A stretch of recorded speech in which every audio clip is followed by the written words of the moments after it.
Hi, everybody. I'm Tim Constantine. From Washington, D.C., this is the Capitol Hill Show. In America, many would tell you the closest thing to a royal family is the Kennedy family. In January of 1961, John F. Kennedy stood on those Capitol steps and was sworn in as the 35th President of the United States. I, John Fitzgerald Kennedy, do solemnly swear that you will faithfully execute the office of President of the United States. that I will faithfully execute the office of President of the United States. He appointed his brother, Robert Kennedy, or Bobby as he was commonly known, as Attorney General of the United States. Tragically, John Kennedy was cut down by an assassin's bullet in November of 1963.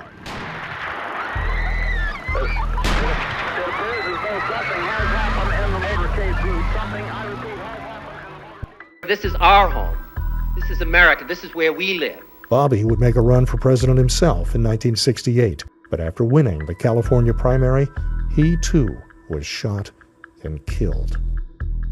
Now, more than 55 years later, Bobby's son, Robert F. Kennedy Jr., is making his own bid to become President of the United States. Kennedy is not running as a Democrat.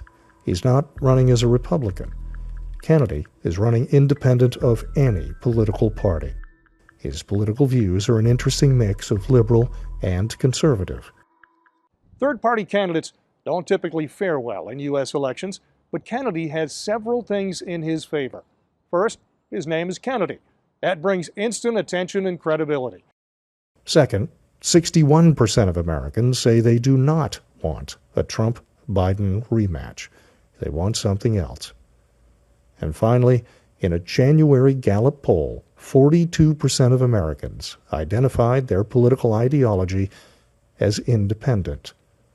27% said they were aligned with Republicans, and 27% said they were aligned with Democrats. This means more people align with Kennedy than either Trump or Biden. In yet another poll, this one, a Quinnipiac poll, Kennedy beats both Trump and Biden among independent voters. It's a long way until November. 10 months is an eternity in politics. Anything could happen. But here and now, Robert F. Kennedy is making a very real run for the White House. Robert F. Kennedy Jr., thanks for joining us on the Capitol Hill Show. Thank you so much for having me. Let's start out talking about immigration. Most countries on earth have a set of rules. If you want to enter their country and wander around in their country, you need to follow a certain set of rules. In the United States, we have some laws, and yet we don't seem to follow the laws on the border. Under what authority can the Biden administration simply suspend the law of the land? Oddly, the Biden administration is in denial about it. They deny it. It's happening, but I think this week we were averaging something like 14,000 people a day coming across. I've been to the border. I watched between 2 a.m. and 4 a.m. in the morning at Yuma, 300 people come across the border. I was surprised, one, by the constituency about where they were, the origins of most of those people. At first, 110 were from West Africa. I expected to see a lot of Latin American and Central American political refugees and economic refugees. But then the second group of about 110, they were coming on buses of 55 each that were operated by the drug cartels. And they were coming from Mexicali, where they're picked up at the airport and then brought to the U.S. border and passed. They pay the cartels $10,000 apiece. And we have a situation now because of the laxity of the Biden administration's response. The Mexican drug cartels are actually running U.S. immigration policy. And the second group of people, the second two buses that came across were mainly from Asia. There were some from Ukraine. They were Azerbaijan, from Tajikistan, from Afghanistan, from Kazakhstan, from Nepal, Tibet, China, a lot from China and Bangladesh. And I interviewed about 110 of them, and all of them except for two. There was one family from Peru, another from Colombia, and who said that they had asylum claims, that they were fleeing terror. And the other ones all said, I'm here for a job. And that is, there's no legality to that. You're not allowed to come in. You can't step in. And yet the Border Patrol is forced, under the Biden administration's policy, they do one test of them, which is a fingerprint test. And if they don't have a criminal record, then the Border Patrol brings them to the Yuma airport, puts them on a plane to any destination they choose in the United States, and will pay for their ticket if they cannot pay themselves and get reimbursement from FEMA. This is insane. There's there's never been an illegal immigration into a country of 7 million people in 3 years. Well, the logical question then is, how do we fix it? Well, there's plenty of ways to fix it. You just need political will. The key, I'd say, fix is appointing enough asylum judges or transferring asylum judges so that these cases get adjudicated before they come across the border. And, it feeds on itself, so that if people know you can easily get across, then more and more people come, and you need to send the message out that nobody's getting across anymore. Let's talk about Russia and Ukraine. The Russia-Ukraine war is horrible. All war is horrible, but it is bloody, it is deadly, it is nasty. There's no debate that Russia chose to invade Ukraine. The debate that exists is why. Do you believe the United States played any role in provoking Russia into their action? I know that is not a doubt. We laid down the provocation. Of course, the biggest provocation was our insistence on moving NATO into Ukraine. And then we did something else. We walked away unilaterally. And President Trump did this too, from 2 intermediate range nuclear missile treaties. And then we made Poland, Ukraine part of NATO, and we moved Aegis missile systems, which are the Tomahawk missiles, which are nuclear capable, so that they're 12 miles from Russia. 12 miles from Moscow, 12 minutes from Moscow, we could decapitate the entire Soviet leadership in the Kremlin in 12 minutes. That destabilized the whole region. Russia has good reason to not want that. When the Russians moved nukes into Cuba in 1962, my uncle would have been forced to invade Cuba if they didn't remove them. So the Russians have the right to the same anxiety about their national security as we do. And one of the things my uncle always said, and this is one of the reasons we did not go to nuclear war during his 1,000 days in office, is he said, you always have to put yourself in the other guy's shoes. And, nobody's doing that with Putin. Nobody's listening to him. The United States is very critical of Iran for funding the Houthis, for funding Hezbollah, for funding Hamas. And yet, at the same time, we are funding tens of billions of dollars, billions of dollars to Ukraine in this war.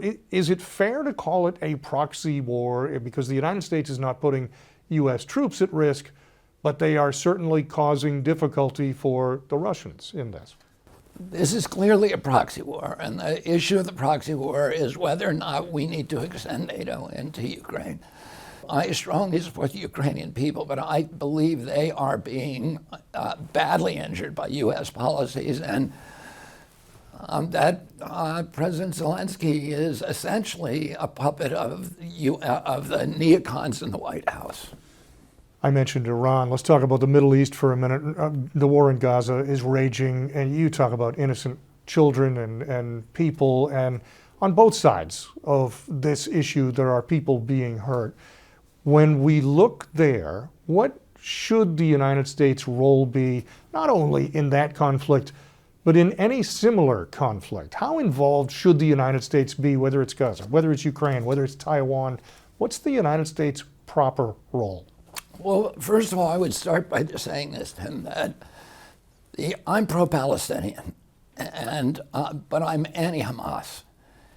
And people need to distinguish between those two things. During the Marshall Plan, which began in 1948, we rebuilt all of Europe with 17 nations that had been flattened by World War II. We rebuilt it at an expense of $48 per person. Today, in 2023 dollars, that would be $621 per person. We've pumped into Palestine, to the West Bank and Gaza, $8,300 per person, and more than 10 times, 12 or 13 times what we gave to rebuild all of Europe per capita in 2023 dollars. And yet they're more poverty stricken than they started off. And why is that? It's because they've spent that money on enriching themselves and on impoverishing their people to keep them angry, to keep them in a state of, to weaponize them against Israel, which is, for them, it's formulaic. Every time there's a bombing, more aid pours in. And then their game is, and the international community falls for this, is to point the finger and blame everything on Israel. Now, you mentioned international community. Again, I just want to bring back, not only there, but worldwide, should the U.S. have a smaller role, a larger role? What is the U.S. role on the world stage? Well, I would say, generally speaking, we need a smaller role, that we need to wind down the empire abroad and start projecting economic power abroad rather than military power. I think it's been a real, it has really destroyed our country, not only by turning us into an imperial state abroad and a surveillance state at home, but it has bankrupted the middle class. We've spent $8 trillion on useless wars since 2001, and that's all fallen on the back of the middle class, and we're worse off than we started. If we had never had those wars, we're weaker internationally, Americans are less safe. The warfare state needs to be wound down, but America needs a basic commitment to keeping the sea lanes open, protecting, arming ourselves to the teeth at home so that we're too expensive to ever invade, but also keeping the sea lanes open, and that includes the Suez Canal.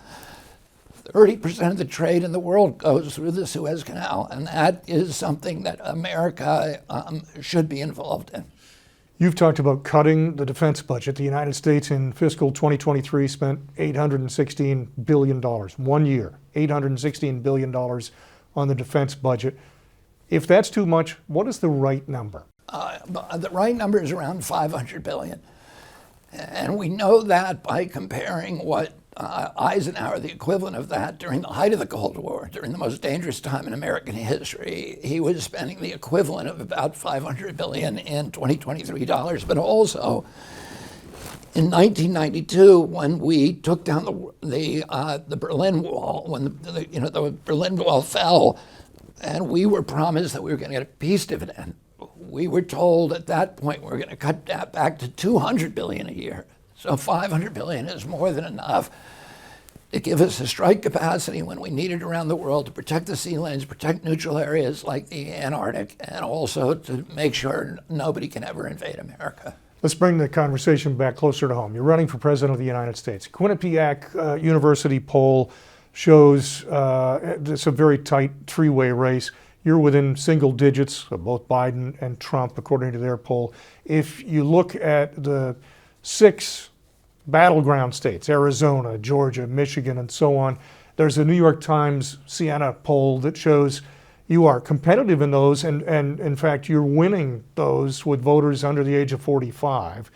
And yet, despite the fact that you are right up there in all these polls, you have been turned down repeatedly for Secret Service protection. With your name and your family history, let alone being a very serious candidate for President of the United States, how and why are you being declined? We're not really told details. We've made 3 separate requests.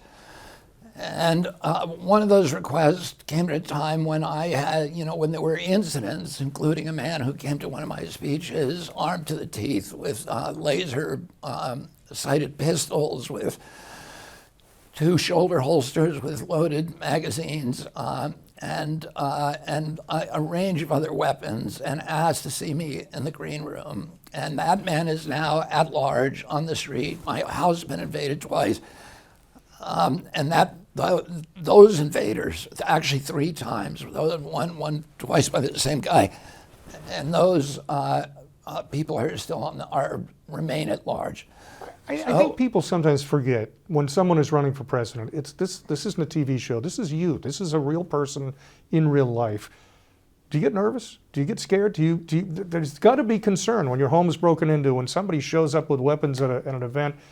It has to have an impact. I'm worried. I don't worry about my own safety. I worry about my family. I worry about standards by almost every assassination attempt. When my father was killed, there were 6 other people shot. When my uncle was killed, there were several people shot at the same time. Almost every public attempted assassination, there are bystanders. When Reagan got shot, when Ford was attacked, there were bystanders who were badly injured or killed.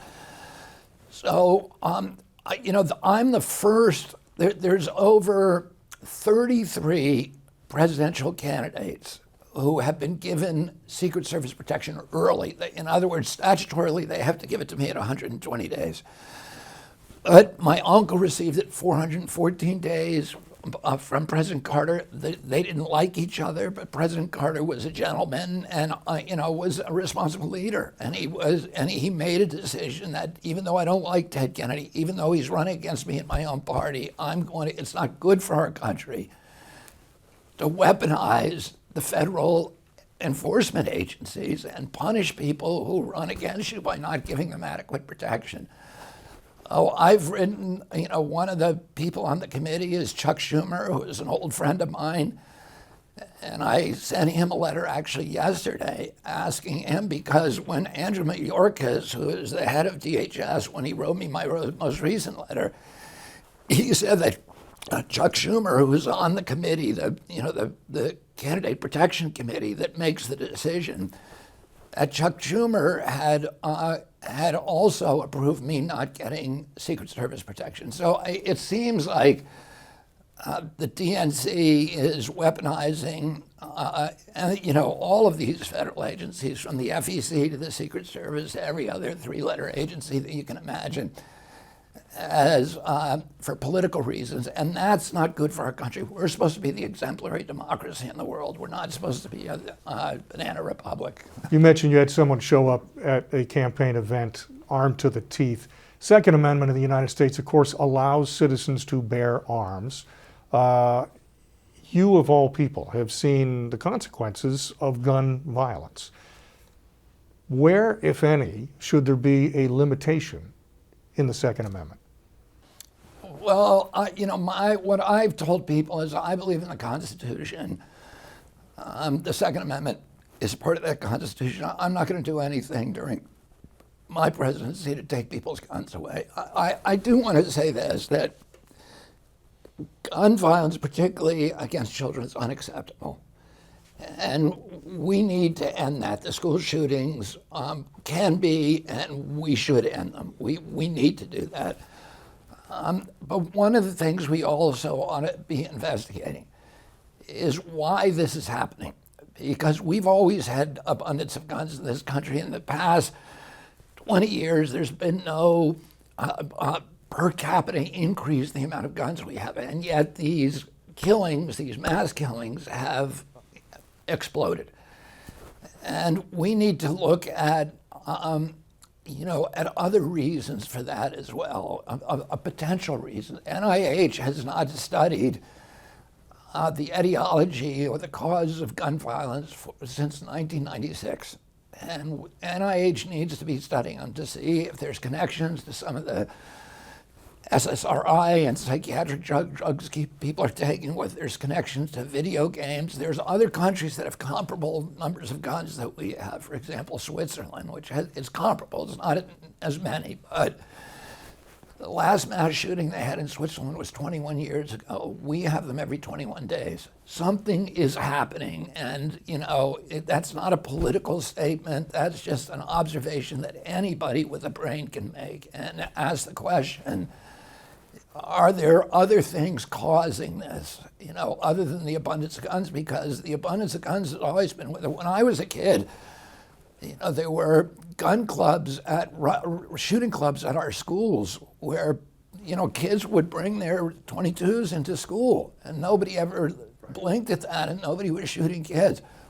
What happened? It's something else happening, and we need to look at that realistically and not just dismiss that as a political ploy Let's all ask this question together as Americans. Is there something else that explains this? Before I let you go, you mentioned the weaponization of certain government agencies. Your father served as Attorney General of the United States, overseeing the Department of Justice, which oversees the FBI. Are we in the modern era, in our current era, seeing the weaponization of the FBI, of Department of Justice, of any other government agencies? Absolutely, we are. And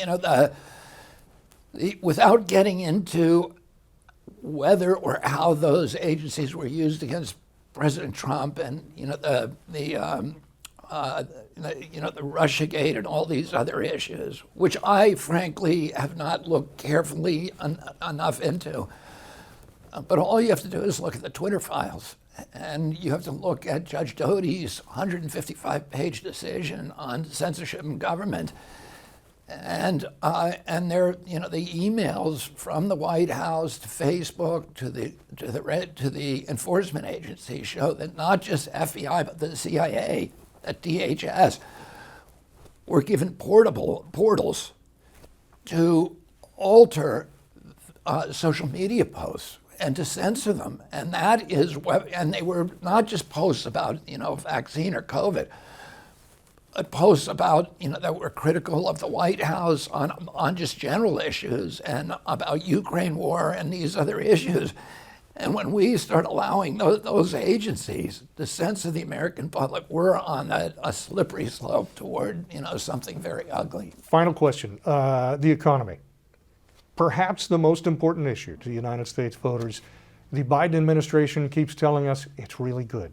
Bidenomics, it's really good. And yet, if you buy gasoline, if you buy a dozen eggs, if you buy wood for your wood stove, it's all a lot more expensive than it was the day Joe Biden was elected. Is the economy good? And if not, what can be done? What are the steps that a Kennedy administration would take to provide people opportunity again? Yeah,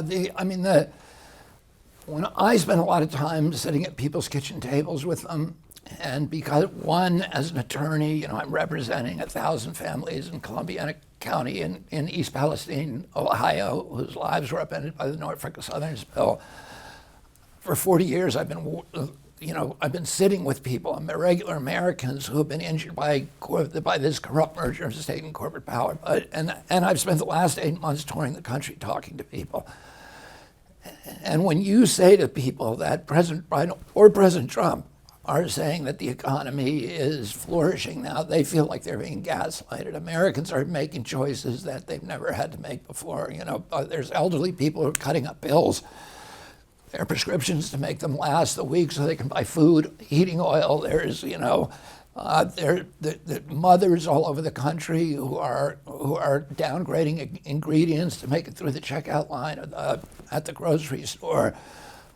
I ran into a couple who told me that they were holding their baby who was crying in an apartment they could no longer afford and arguing with each other about whether the baby was $50 sick or $100 or $1,500 sick before they bring them to a hospital. And these are things that are not supposed to be happening in our country.